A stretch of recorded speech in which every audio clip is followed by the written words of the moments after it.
Happy screen time and thank you for subscribing for Daily Pokemon Sleep Tomfoolery. Once again, it is Strategy Saturday, when we evaluate our progress from the past week and look at goals for the week ahead. This week, our main goal was to hit Master 3 so that we could collect all of the mission rewards. So, self, great day! We were able to hit Master 3 last night. Thank you, Area Bonus, for doing the heavy lifting. Whether you have good or bad Pokemon, that Area Bonus really affects how much progress you make in the week, which is a key part of our long-term strategy, but we'll look at that in a second. We will be leaving this event with 1 Aron, 2 Shinx, and 2 Grubbin incenses. We did not use any of them during the event. Our next goal was to catch an AAX Grubbin. We wanted something that could be decent for coffee production, and we found it. We found Rory, which, for those who have been wondering, is named after the last Centurion.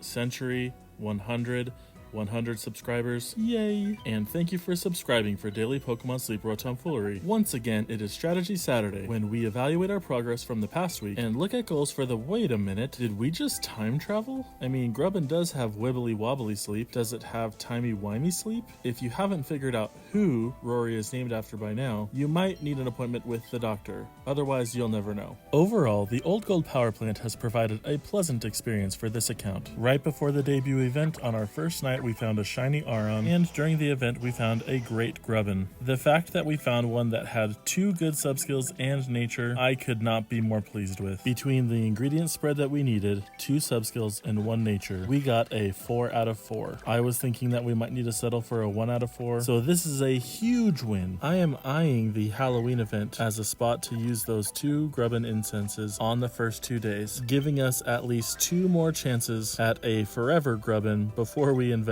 in our part-time one. This will allow us to get double candies from those Grubbin when they show up. And that means we go another week without coffee, right? Well, we'll talk about why that's okay in just a minute, but I have just a couple more things from this week before we get into the next. You may have noticed that I have been running a pretty specific team at night. This has not been for Snorlax strength or for even getting ingredients that we need. These are some of my long-term ingredient providing Pokemon. And first and foremost, this week with the Good Sleep Day event, we want to take advantage of that extra EXP because it's like getting 7 nights of sleep in 3 days. And as you saw, we have a Dragonair and a Dragonite on that team. 1 for Mono Herbs and 1 for Corn, which means we're going to need a lot of Dragonite candies. And because each night of sleep is basically 4 candies, having these Pokemon on the sleep team is actually the most efficient way for me to grind for these resources. That and going after every handy candy I can possibly get, which brings us to what we're looking at right now. There are 3 more handy candies sitting in our mission rewards for the week if we can feed enough of Snorlax's favorite berries to it. And longtime viewers will know, and thank you for being one of them, we have not really been running anything with a favorite berry at Old Gold Power Plant. We had a Gengar on our team for 1 night of sleep 1 time. I'm not worried about getting Master 4, 5, 6, whatever. The thing that will benefit me the most right now is just getting those extra handy candies, so we're going to drop this team today to attempt to clear out that mission. Alright, now next week, it's not an event, so what we do really doesn't matter, right?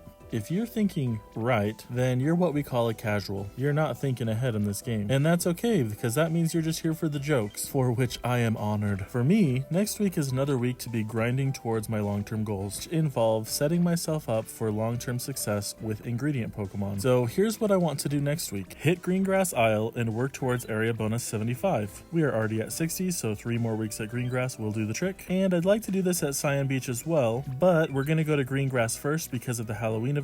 We might as well get another 5% ahead of that event, and our focus on the week is going to be grinding recipe levels as much as possible. In particular, we want to focus on the mid-tier dishes, things that don't require a pot expansion, and dishes that I see as the fallback dishes during weeks when we're using a good camp ticket. I'd rather one of those dishes be at level 50 instead of 32 or 37 or whatever, if we end up needing to make one of those dishes in a week where the strength actually matters a lot. Basically, we're going to be focusing on the 35% bonuses dishes and maybe a few of the 25% ones. And for anyone who doesn't know what that means, drop a comment and say something like, I'd like to know what that means, and then we'll do a video about it later. Another goal that I have is to get as many dream shards as possible. We need 780,000 for the next 2 pod expansions. We have managed to accrue just under 200,000 100,000 over the last couple of weeks, and the Good Sleep Day event has helped out with that boost, but we're gonna need another 500k, and because of our long-term strategy of grinding up these dishes, we might as well grind them up by 3 and 6 ingredients more as soon as we can. And our last goal is that we want to clear out all the rewards and missions from wherever we go, which is another reason to hit Greengrass and Cyan Beach, because we shouldn't have to worry about that. And also, now that I've seen us do this at Old Gold Power Plant, thank you, Cheyenne the Golduck. We really should be able to clear out all the week's missions at every area from now on. Okay, well, for the current areas. We are not going to worry about unlocking coffee though. This is because the mid-tier dishes that require coffee also require honey, and honey is going to be our bottleneck. I have really botched the Venusaur and Pinsir situation in this account. So what I'll call our side quest this week is to find a decent AAX Bulbasaur. If we can find AAX and get 2 out of 3 between the sub-skills and the nature, we would be hitting over 60 honey in a day, and 60 is the number we need to beat right now. Okay, did anybody else stay up and watch that BYU game last night? It seemed like Oklahoma State was going to have a shot, but that's what initially kept me up late, and then I had to do my chores and all that junk. But man, what a game that was, right? But regardless of starting with 3.5 hours of straight slumbering, we got balanced sleep, which means I have been staying up too late too often, but that's a good thing, because if we need to hunt a Bulbasaur at Greengrass next week, we're going to want to keep getting dozing. So note to self, get better sleep habits to get a Bulbasaur. We've got Grubbin the Top Belly, Rock and Roll Ditto, Wooper, as well as Aron, another Ditto, Butterfree, and Magnemite, which means we have 2 more new sleep styles on the field, the first one being this Dedenne, which will be sleep style 499, Cheek Stroking Sleep. Oh, look at all those dream shards. So I guess it's cuddling its tail and using its tail to rub its cheeks. Neroli, you said that it sucks on its tail sometimes. Cheek rubbing and tail sucking are different things.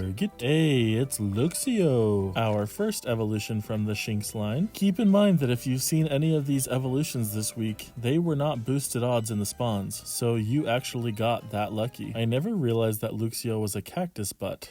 Here we go again, making Lion King references about Shinx. Hey, we did it! 500 sleep styles registered. That's a new record on this account. I guess we are getting pretty good at this game. Alright, we're guaranteed 1 Hungry. We've got Hungry Ditto. Oh, so Rock and Roll Ditto was our extra good camp ticket spawn. Now, you know that I'm always doing this after the fact, but I'll be honest, I didn't even process this morning that I had 2 Dittos on the field. So right now I'm just debating how many biscuits I should get. 2 Poke Biscuits will take care of that Ditto, and then a premium biscuit would clear the Grubbin, or a Poke Biscuit and a premium biscuit would get the Aron. Best case scenario on a Ditto would be getting Slowpoke tails in the 3rd slot. It doesn't really matter what the first 2 slots are if you can get those tails and get the ingredient, nature, and subskills to come along with it. We do already have a Ditto that is Oil Leak Oil, ABA, and it is already a pretty high level as well because it has Berry Finding S, and so I was running it on Snowdrop Tundra. You've seen him before on the channel, it's Cubed, and if you haven't, please go back and watch some of the older videos. It actually wouldn't take you that long to catch up on everything that's happened so far on this channel, relatively speaking. Alright, so Ditto is now going to be reset all the way back to the beginning of its friendship points. I decided to go ahead and feed the Aron first. If it happened to big hit, I wouldn't feed it the premium bonus biscuit, but it gave me a hard decision between Grubbin and Aron. Which one do I want more? And as you can see, I sat here and gave it some thought, but ultimately I decided to go with Grubbin. Here's why. We haven't found an Aron that we're going to invest in yet, and we have pretty high standards for what we're going to be looking for in a long-term Pokemon to replace the Charizard that's currently doing sausages for us. So if we're going to find a Grubbin that will stop us from investing in Rory, we want to do that before we invest in Rory. Although I always think you have a Pokemon that was better than your great Pokemon, what a great problem to have. But ideally, if we found that long-term option, we would never invest in the short-term option, which is again why I always wait as long as possible to make a decision, but you don't want to do it at the expense of progressing in the game, which hopefully you've heard me say before. I'm just trying to be candid. Oh, I need to make a joke.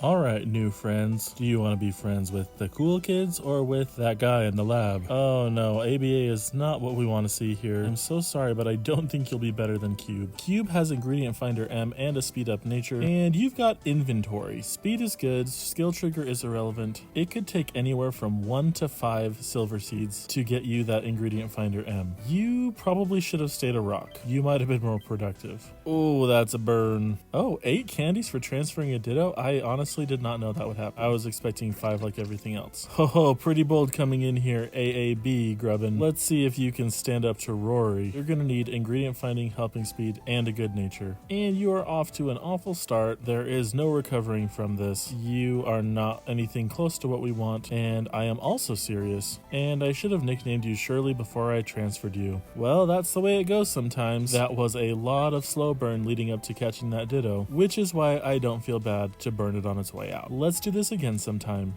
Happy researching.